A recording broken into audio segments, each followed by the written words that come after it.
Apardı bir garip hayal, yaman məni uzaklara.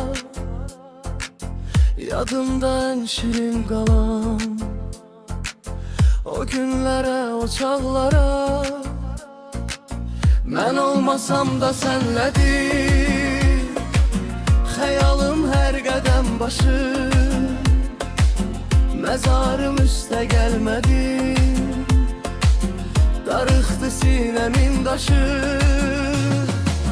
Sen emanet eyledin gözümden her düşen yaşı. Nevaziş ile davrarak yetim kalan uşaqlara.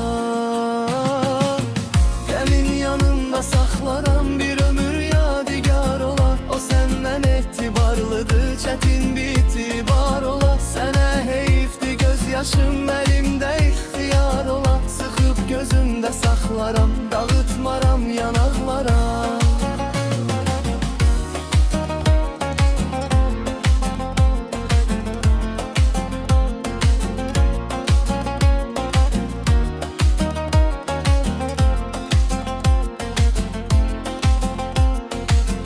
Esiri dami derd olun, vefa yolunda merd olun. Vüsala can atanların bela keser sağın solun. İlahi ayrı salmasın sevenlerin ömür yolun. Oturmasın keder tozu gülüş konan dodaklara. Gülü behişten naz eder, saçından aldım etir. Okunmamış kitap kimi, maraqlısan sətir sətir. Gülümsə ruhumun gülü, gülüşlerinle yaz getir.